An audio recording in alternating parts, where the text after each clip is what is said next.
Ebola in West Africa needed to hear, since the VA is the perfect example of how the healthcare system will work once the Affordable Care Act is implemented. And let's not forget, it was errors in the Dallas healthcare system that initially led to the spread of Ebola here in America. Texas is only one of 13 states in the U.S. to have completed CDC training in Ebola diagnosis, verification, and containment. That means there are currently 37 states that are unprepared to respond quickly to a potential Ebola case. And of America's 4 specially equipped so-called Ebola hospitals, a whopping total of 9 patients can be treated at any given time. But none of these facts matter. Put your faith in the system. The state will save you.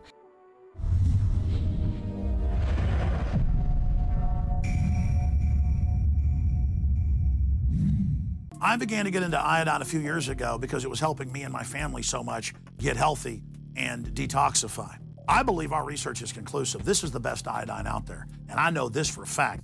Nobody else has got iodine based on these pure crystals, ladies and gentlemen. For a limited time, experience the ancient power of Survival Shield X2. Take advantage of this unprecedented 30% off Super Detox Special at InfoWarsLife.com. Introducing the first proprietary oxygen-based intestinal cleanser, OxyPowder, backed by FDA-approved Phase 1, 2, and 3 clinical trials. All the toxins from the air, the food, the water, ultimately ends up in the gut or affects the gut. Take your health into your own hands and start cleansing your body today with OxyPowder. Secure your OxyPowder today at InfoWarsLife.com. That's InfoWarsLife.com.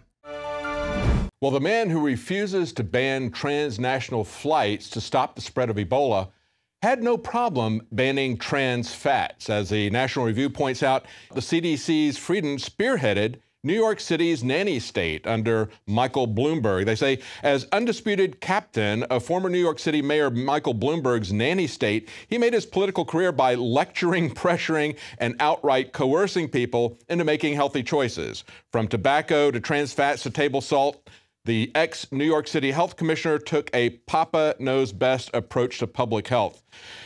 As they point out, he compelled restaurants to post calorie counts on menus and menu boards in 2006. He pushed a soda tax. In other words, this is a guy who doesn't care about any of your freedoms. And yet he tells us that people have a right to travel. That's not what we see at any of the border crossings, at any of the airports by the TSA. Since when do they respect our rights? Quite frankly, they don't. Now, Walmart is getting into the healthcare business because how hard could it be? I mean, we've seen the wonderful job that's been done in Dallas. Now we're going to have Walmart extend the business, just like all these other big box retailers, of giving people vaccines every time you go into a retail store. Now they're going to start putting clinics in. Walmart is going to charge $40 a doctor visit, but they're not going to be alone. They're going to be joined, they say, by Target, Walgreens, and CVS are all potentially putting in clinics into big box locations. So when you go in, you won't only just be able to get an IV at every retail outlet, you'll also be able to have an emergency room experience. You know, you don't have to go to the emergency room to hang around sick people. You can just go to a big box, one-stop retailer. Now, the Edward Snowden film is coming out next week, Citizen 4, and some clips have been released by people who have seen it in advanced screenings for critics. And this is very telling, what he said about the Obama administration. It begins in the early part of the movie as saying, with a quote from Ed Snowden saying, "I saw the promise of the Obama administration betrayed and walked away from.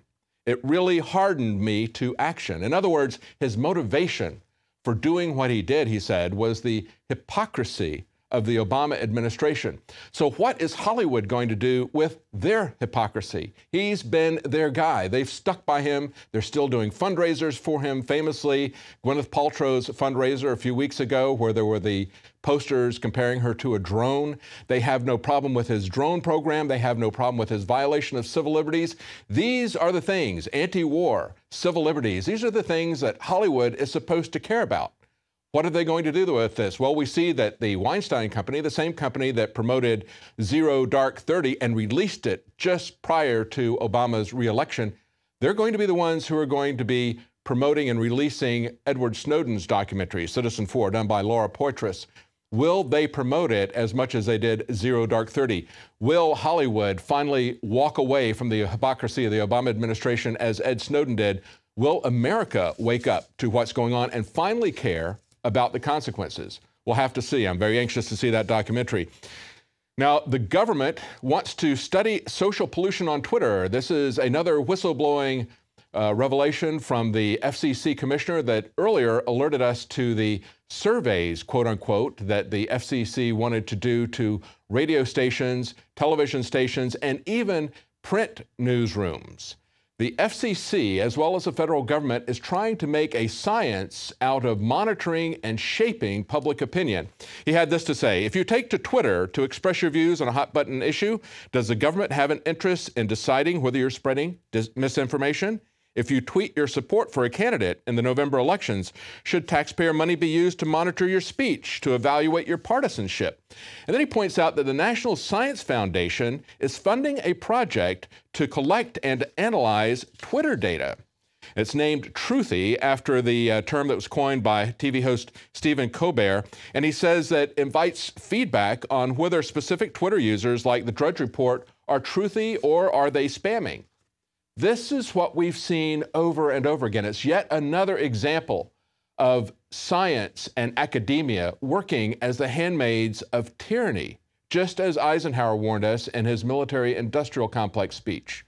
It's very troubling to see this, especially in light of their previous effort to look at content. The FCC was never about content. The FEC was created, its purpose was created to set aside different frequencies, to allocate those frequencies so that there wasn't an overlap. They were never to be concerned about content. We saw them get into that once, and then that was pulled back as the fairness doctrine was repealed. But now they're looking at getting into content in a big way.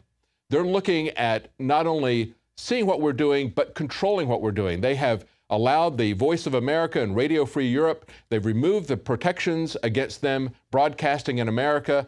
They have paved the way for the government to directly broadcast propaganda to you. And of course, the way they want to do that, they need to have metrics to see whether or not that propaganda is effective, to see how your opinion is shaped, to see if they can change it. Now, as the government is monitoring tweets and trying to get a handle on how people form their opinions, we see a local police department requesting Facebook passwords from gun permit applicants.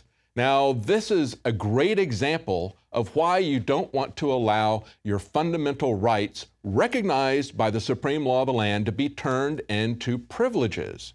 Because now you're not just an applicant, you're a supplicant. Now, they have put on this application, they want not only your Facebook page, but they want your password, which is really strange. It's bad enough that they would look at your Facebook page to determine whether or not you're a worthy applicant. And of course, there's a lot of coercion and intimidation behind this. Now, Robert Farago of NewYorkFirearms.com asked the police department about this, and they said it's a common practice to view social media as a means to identify and determine character of a pistol permit applicant, in addition to other investigatory methods. In other words, you're guilty until they prove that you're innocent or somehow trustworthy. And then he says, when confronted with the fact that this is a violation of your fundamental rights, the police chief said, well, it is what it is. And he said, if you decline, such information is no doubt handed up to the judge, who will decide yes or no on your application. And as Kit Daniels points out, they're strong-arming, they're intimidating people into having their First, their Second, and their Fourth Amendment rights violated. You have the right to be secure in your person and your papers, and you have a right to say whatever you want to politically. And you have a right to protect yourself with firearms. That is something that separates us from every other country. Look at where this will lead if we don't support the Second Amendment. We see that a Japanese man has now been sentenced to 2 years in prison for printing a 3D gun. The judge called it a heinous crime, and he said this. He said, the man was attempting to emasculate the country's strictly enforced gun laws. It's the Japanese laws that are emasculating the Japanese public. This goes back to their Japan's Swords and Firearms Control Act. Swords, they have sword control. They have knife control. Now, the Japanese man who's been sentenced to prison, the 28-year-old man, his name is Imura, he really understands what is at risk here. Here are some quotes that he said. "Freedom of armaments to all people. A gun makes power equal." Absolutely. Everyone knows that power comes out of the barrel of a gun, as Chairman Mao said. Only in America have we trusted the population to own guns as a check to the abuse of power. That's what it's there for. It's not about hunting. It's about checking the abuse of power. The judge said this was a heinous crime because, he said, he intended to demonstrate that firearms could be manufactured easily and publicize that fact widely over the internet. And it was also, I think, heinous because he told people about their fundamental human right that everyone has to protect themselves against criminals, against criminal governments. Well, that's it for our news tonight. If you're watching this on YouTube, please subscribe to our channel. And if you're not a subscriber to Prison Planet TV, please consider subscribing and supporting our operation here. Your subscription funds our operation, funds our reporters, and you can share that with up to 11 people at the same time, viewing the news as it happens and having access to all of Alex Jones's documentaries. Well, stay with us after the news. We have special reports coming up for our Prison Planet TV subscribers. We'll be back tomorrow at 7 Central, 8 p.m. Eastern.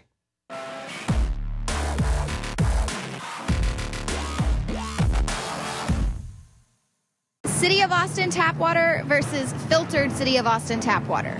I can taste dirt in it. God knows what's in this. This has an aftertaste. Tastes like Austin water? Yeah, it does. Ugh. These people just sampled City of Austin tap water straight from the faucet. Next, we had them try a sample of tap water filtered through the ProPure G2.0 filtration system. High quality H2O.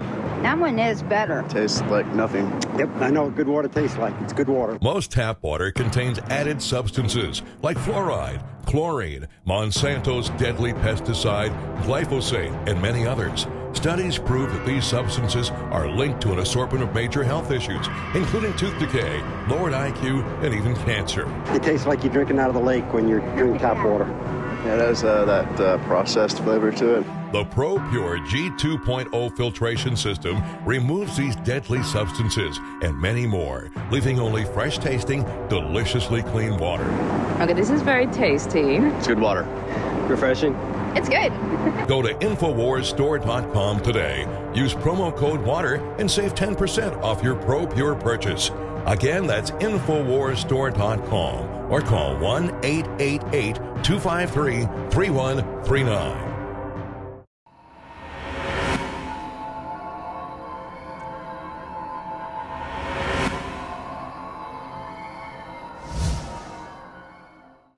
Hey guys, Rob Dew from InfoWars.com, and I saw this story last night on DailyMail.com, and I wanted to bring it to your attention. It has to do with the show Breaking Bad and the action figure that they're selling.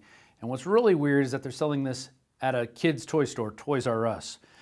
Florida mom demands Toys R Us remove Breaking Bad action figure that comes complete with toy meth. Florida mom is campaigning to have the show's action figures pulled from the store's racks and website, saying its adult themes and depiction of violence and drug abuse aren't suitable for children. Now, if you go to the actual website for Toys R Us and you look up the Breaking Bad 6-inch action figure Heisenberg, shows a picture of him, selling it for $13.99. You go to the product description, and it says, this unforgettable variant edition figure features Walter as his alter ego of Heisenberg. He comes complete with removable hat, removable glasses, a sack of cash, and a bag of blue crystals. Here's a close-up of the bag of blue crystals, and you can see this is what the meth that he was so famous for dealing during the entire series of the show. Incidentally, he was using this to pay for his overpriced cancer treatment that was not covered under his insurance, but that's a whole nother side issue. So there they are equating, hey, you sell drugs, you get a sack of cash to go along with it. But what happens if you get caught distributing these drugs? Well, here it is off criminaldefenselawyer.com.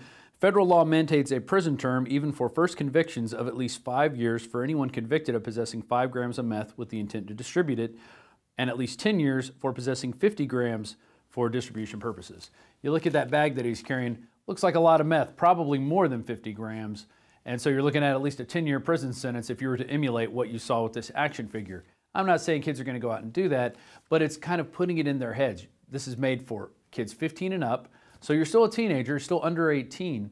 And here it is glorifying drug use, saying you can get a bag of cash